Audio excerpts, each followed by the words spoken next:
मोदी ने बिहार पहुंचते ही कर दिया बड़ा खेल। राहुल के साथ बिहार घूमते रहे तेजस्वी यादव। मोदी के मंच पर पहुंच गए आरजेडी के विधायक। क्या बीजेपी में शामिल होंगे दोनों विधायक?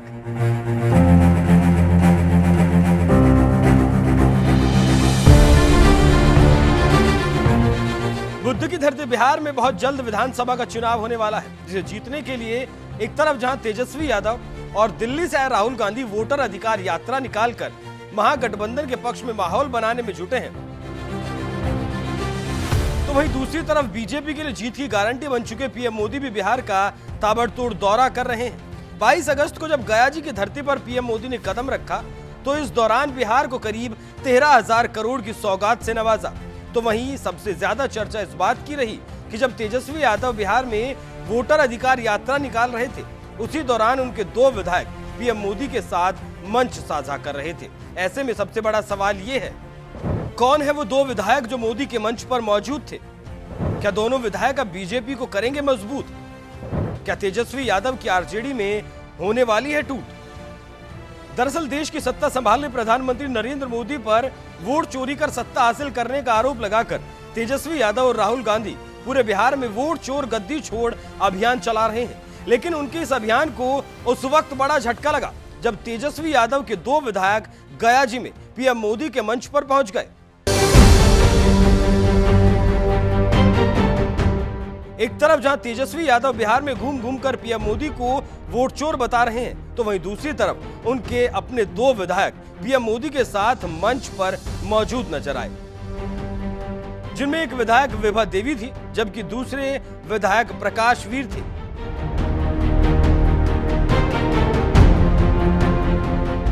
पीएम मोदी के मंच पर नजर आई आरजेडी विधायक विभा देवी ने साल 2020 के विधानसभा चुनाव में नवादा सीट से 72,000 से भी ज्यादा वोट पाकर जीत हासिल की थी। उनके पति राज वल्लभ यादव भी आरजेडी से 3 बार विधायक रह चुके हैं। पति के जेल जाने के बाद ही विभा देवी राजनीति में उतरी और पहले ही चुनाव में निर्दलीय उम्मीदवार श्रवण कुमार को 26,000 वोटों से हराकर जीत दर्ज की थी। पीएम मोदी की गया जी की रैली के दौरान मंच पर नजर आए आरजेडी के दूसरे विधायक प्रकाश वीर हैं, जो नवादा की राजौली सीट से लगातार 2 बार के विधायक हैं। साल 2015 और 2020 के विधानसभा चुनावों में बीजेपी को हराकर उन्होंने जीत हासिल की थी। प्रकाश वीर आरजेडी से काफी समय से जुड़े हैं और अपने क्षेत्र में उनकी पकड़ भी मजबूत है।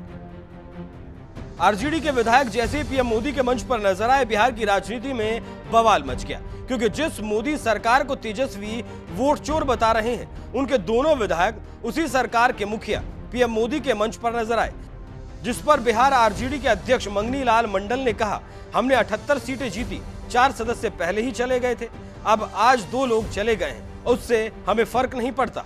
हम आपकी बात नहीं सुन पा रहे हैं। मोदी जी के कार्यक्रम में आज आपके 2 विधायक पहुंचे थे। एक विधायक तो हमारी पार्टी के नहीं है, और आपको पता है कि 78 जीत करके हमारी पार्टी के माननीय सदस्य आए थे। 4 पहले किसी न किसी लोभ में, प्रलोभन में, इधर उधर में फंस करके चले गए। अब 2 जो आज गए हैं उसमें हमारे लिए कोई फर्क नहीं पड़ता है।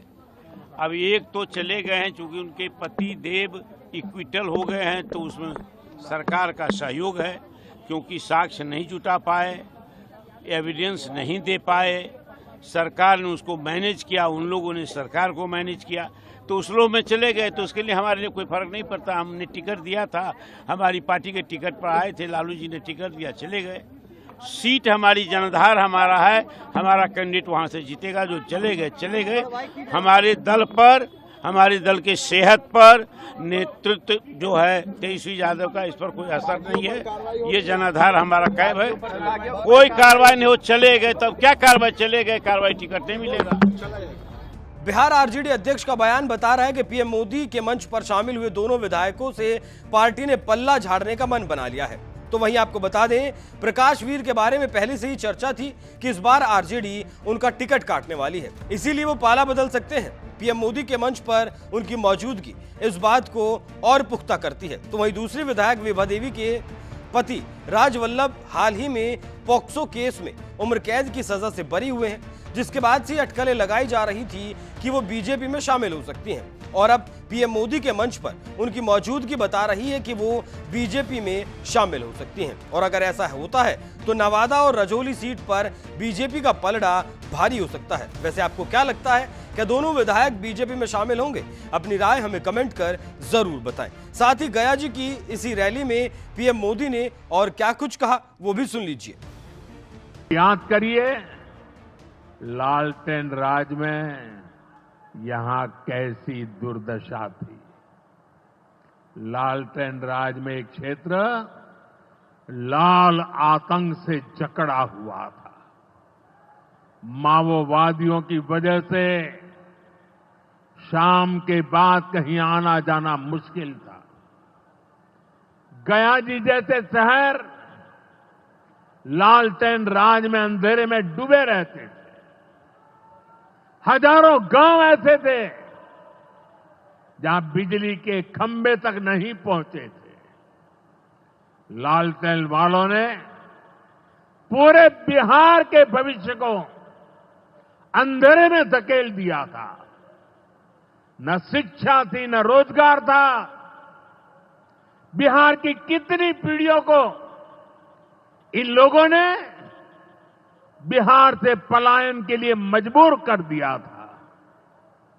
साथियों, बिहार के लोगों को आरजेडी और उनके साथी सिर्फ अपना वोट बैंक मानते हैं।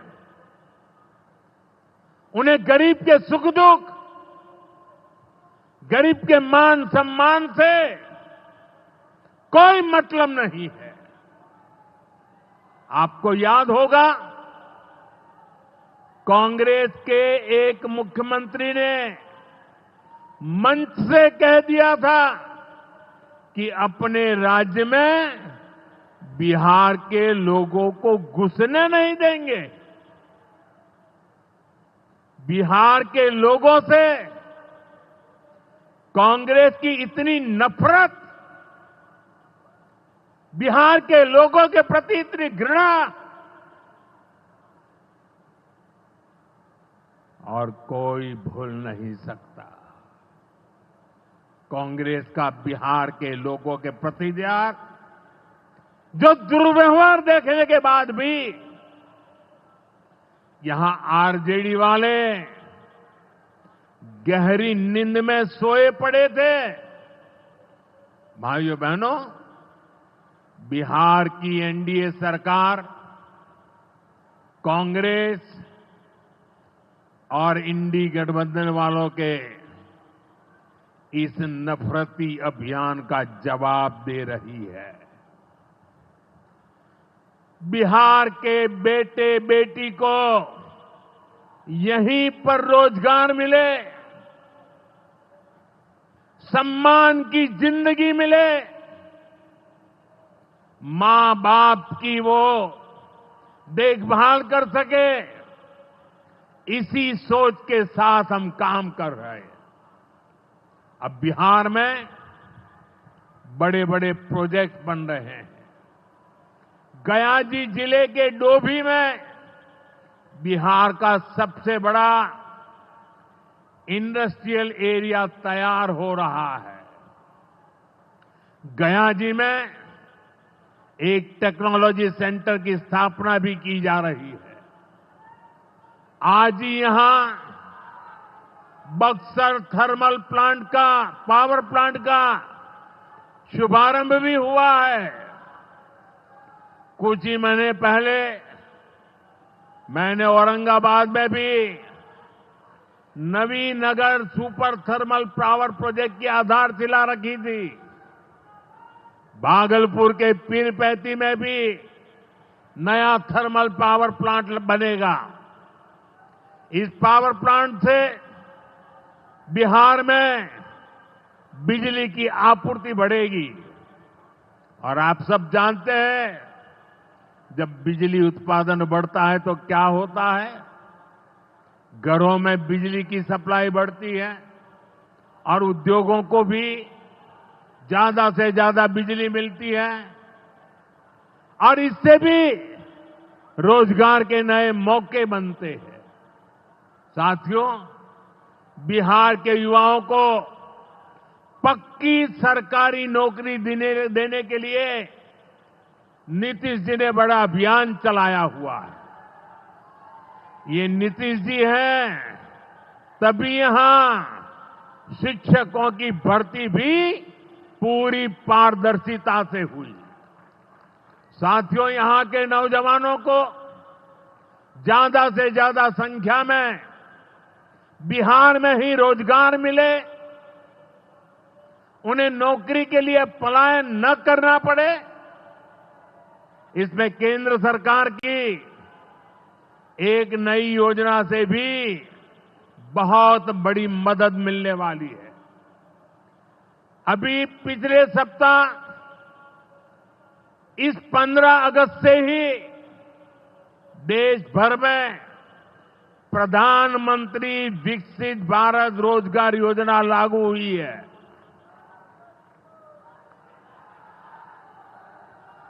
इसके तहत हमारे युवा जब निजी क्षेत्र में पहली नौकरी करेंगे तो केंद्र सरकार उन्हें अपने पास से 15,000 रुपये देगी। जो प्राइवेट कंपनियां युवाओं को रोजगार देगी, उन्हें भी अलग से पैसे सरकार देगी। इस योजना का बहुत बड़ा लाभ बिहार के मेरे युवाओं को भी होगा।